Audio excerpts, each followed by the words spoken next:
Hello, hello. Good morning, good afternoon, or maybe good evening. This is your favorite high school radio Jew, San-no. It is January 14th, 2026, and it is a lovely Wednesday. Halfway through the week, everyone, are you hanging in there?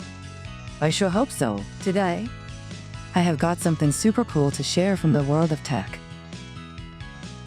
It is a trending article from the archives, and let me tell you, it sounds like something straight out of a spy movie.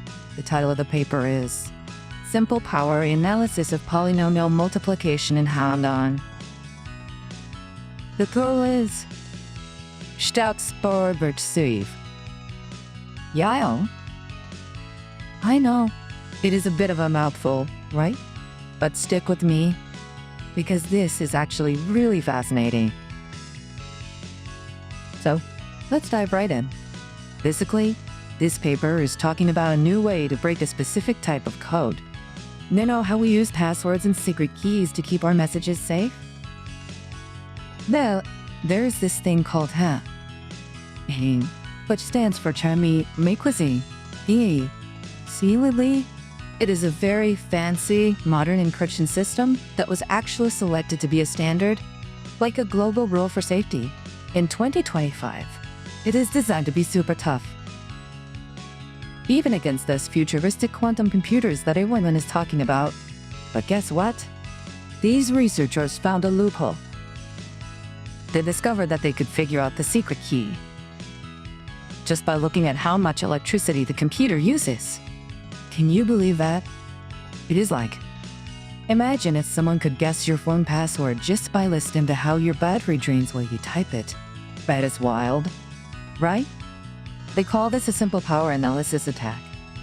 They used a little device called a ChipWhisperer-Lite, which sounds cute, but is actually pretty powerful.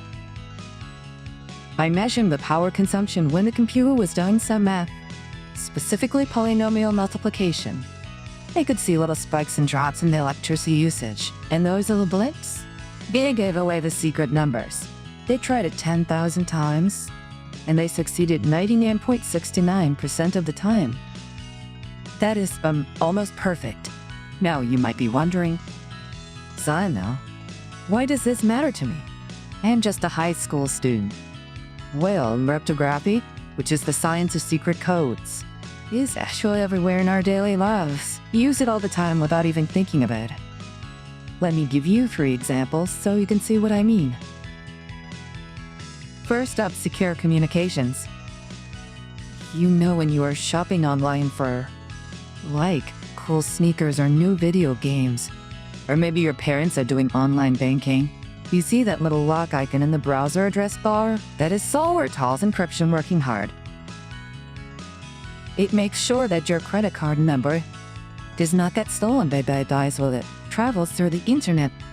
If the encryption is weak, hackers could steal your money. Scary, right? Second, data encryption. This is what protects the stuff inside your phone or computer, like your photos, your private messages, and your databases. If you lose your phone, encryption ensures that the person who finds it cannot just open your gallery and look at your selfies. It turns all your data into a jumbled mess that only your password can unlock. And third, digital signatures. This one sounds a bit formal, but it is super important. It acts like a wax seal on a letter in the old days. It proves that a document or a message really came from you, and that nobody changed it along the way. This is also huge for blockchain technology. You know, Bitcoin and virtual currencies. We rely on these digital signatures to make sure contracts are valid and money goes to the right place. So back to the paper. The researchers found that a specific part of the code, which was trying to be safe against one type of attack, actually made it vulnerable to this power analysis attack. It is ironic, isn't it? They tried to fix one hole and accidentally opened another one. But do not worry, the researchers are the good guys. They did not just break it and leave. They also came up with solutions. They proposed new ways to do the math that don't leak the secret information through power usage. And the best part? Their new methods are actually faster. One of their fixes is like almost 7 times faster than the original. Talk about a win-win situation. Science is amazing. So, in summary, even the strongest codes can have hidden weaknesses, like how much power they use. But smart people are always working to find these weaknesses and fix them, making a digital world safer for everyone. Alright, that is it for today's deep dive.